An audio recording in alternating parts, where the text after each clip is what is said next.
So this is the horse that was in the video that was sold as a broke horse. I'll put a link up to the top.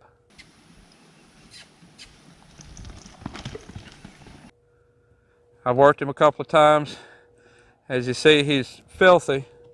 One of the things that I found out when I did his evaluation ride was that he was very broke and very well behaved when I was handling him on the ground, but he seemed very unfamiliar with the saddle. So what I've been doing last few days is I would saddle him up and just turn him loose out here. Let him wear the saddle for a couple of hours. Let him kind of feel what it was like. It's a good quality saddle. It's one I've broken. I probably, no telling how many hundred colts I've started in the saddle. I ain't worried about him rolling. The saddle's gonna stay on top. He ain't gonna break the saddle. So I'll just let him wear it for a while, let him get used to it, let him feel like it's just part of him, and no matter what he does, it isn't gonna change. So in the process, I think that has helped a lot with the buck with the saddle. I get the impression that this horse was handled a lot when he was young, but maybe not ridden a lot under saddle.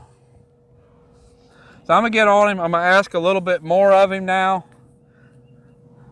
and we're gonna see what we get and figure out what I need to work on.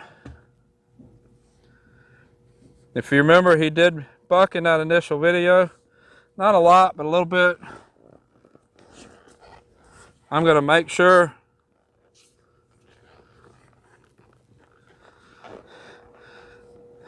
that I keep his head. I don't want him to buck if I can help it. Not just for my sake, I don't want him to get away with it. And the other thing is, I'm still attached to the halter. I talked about that in the other video too. He's carrying the bit, but I'm actually pulling on the halter so that he understands the pull. I don't want to be pulling on the bit because I really don't think he understands. I want to walk him around some, turn him left, turn him right. He's got a little bit of don't want to, so he kind of turned and looked at my foot.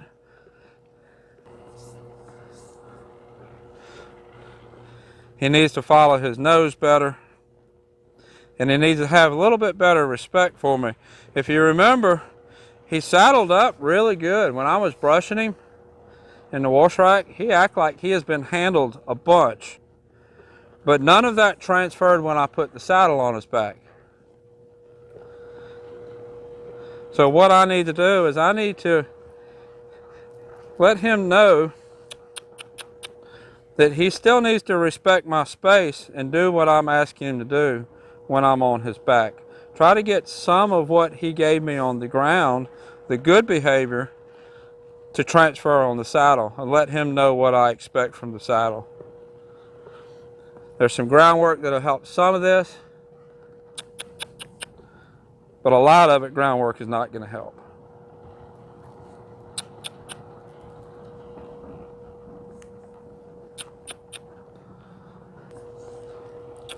See if we can get a little bit of forward. Now, as long as he'll act right and respect my direction and not blow me off by locking on them horses out there, I'll kind of leave him alone. But as soon as he kind of locks on another horse, those ears lock forward just like that, I'm going to redirect his attention. I'm going to change directions.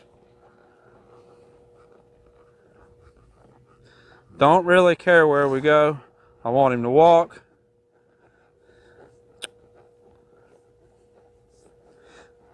And I want him to just steer when I ask him to steer, walk forward, and be good when I ask him to just chill and walk.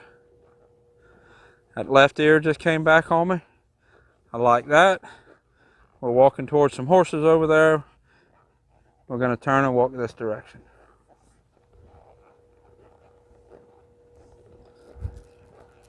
These bins that are in here, I feed my cows in here, and that's what those are. The feeders that I feed my cows. That's what that is in here. I like leaving them in here when I'm working horses. Gives us something to just kind of work around. A lot of times they'll look at them. Gives them something to not be spooky about. If they want to spook, we'll put them to work. This actually isn't too bad. This is better than I was expecting.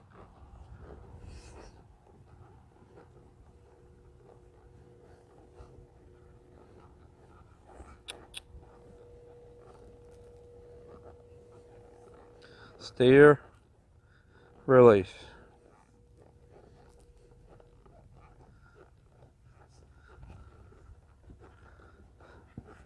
Steer, release.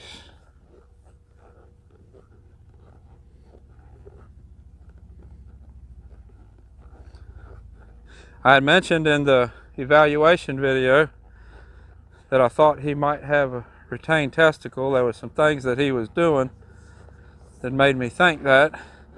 I've got a few of those behaviors on video. When I have enough on video to talk about, I'll make a video and talk about those behaviors and talk about what I'm seeing and how that affects his training and how that's going to affect him as a horse. It's not a total uncommon thing. It happens. I don't know how often it happens, but I do know it happens. And I know a lot of people get frustrated with it, and by good reason. You think you have a gelding, but he don't act like it. But there are things you can do to make the best of the situation.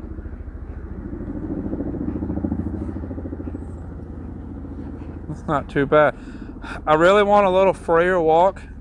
He's walking a little bit stiff-legged, a little bit apprehensive. I was hoping to trot today, but I don't think I'm going to. I think I'm going to back up and do a little bit of groundwork, a little bit of ground driving, a little bit of sacking out, and then I'll come back and ask him to trot again.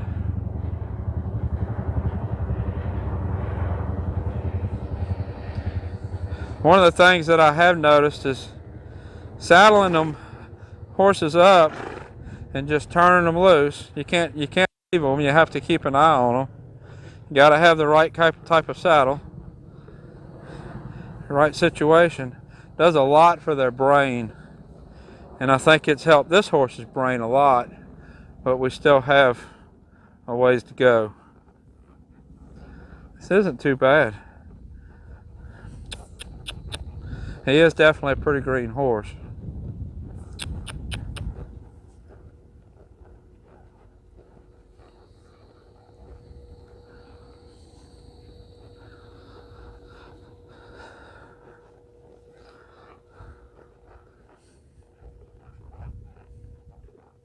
See if we got any backup.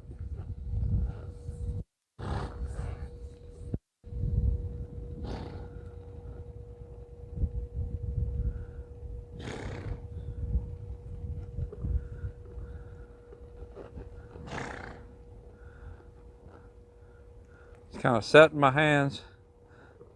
Good boy. Gave me one step, I release. I'm going to release that one step in the correct direction.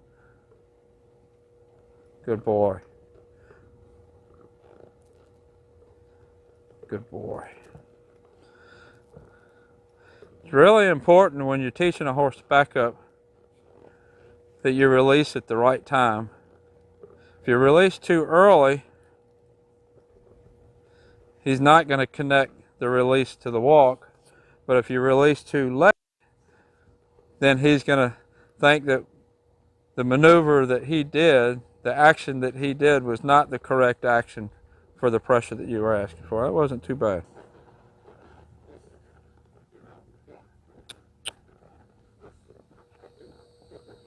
Don't have any spurs on right now. I want to be able to kind of bump on him a little bit.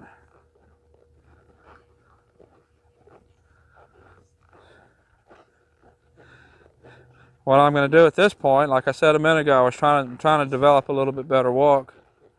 I'll bump and get some walk going, and then I'll kind of relax and ride. Point his nose, slow down, bump, get some walk going, relax and ride. I don't want to have to keep bumping to make him walk, but I want to develop a little bit more forward walk. Yeah, now we're getting there. And I'm going to use that later when I ask for the trot. trot should be pretty easy to come at that point. I'm sure I could make him trot right now, but I don't have all the tools in place that I want to have before we trot. Better walk there. Steer. Better steering. We're getting somewhere. And the release with the steering is just as important as the release when you're asking to back up. I'm going to point his nose, release. Point his nose again, release. I'll hold his nose until I feel the body changing directions. When I get a change of direction, I'll release the rein. I'll hold it as long as it takes to get that change of direction, but as soon as I get that change of direction, I'll release the rein. Not going to hold it any longer. If I hold it and say turn 180 degrees around and go completely the other way, then I'm going to get the same thing as I would with the backup if I held the reins too long. He's not going to understand that turning that direction was the correct response. Turn this way. And you see I'm just pulling one rein, I'm just pointing his nose. Nothing special about it. Point his nose, release. Point his nose, release. Bump, get some walk. Point, release. Walk. Point. Release. I held it longer because he was pulling on me. Walk.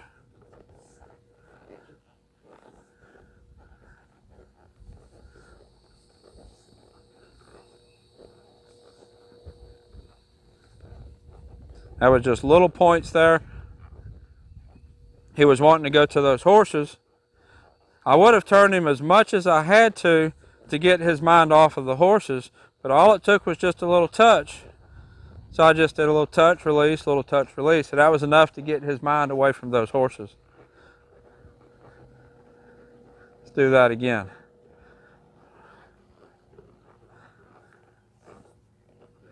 Walk. See, we're drifting that way. Touch, walk, touch, walk. Now when you're driving your truck down the road, or your car, and if you're sitting still, you can turn that steering wheel all the way one way, and you can turn the steering wheel all the way the other way, and if you're sitting still, you're still going to be pointing the same direction you were pointing in. You're not going to change directions until you give your vehicle some gas and move forward, and then you change directions. It's the same way with your horse. I can point his nose as I'm steering around. If I don't tell him go with my legs and my body and my seat, we're not going to change directions. Point, go. Now, I will not always have to do that. As he gets more further along, I will not have to say go with my legs while I'm pointing with my hands. But at this point, for now, I will.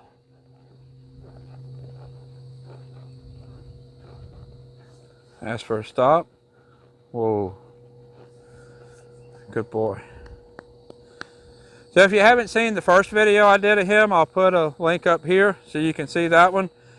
And I'll put a link to some other training videos that I've done. And I should have that video out soon of him acting with his behavior that I wanted to show you.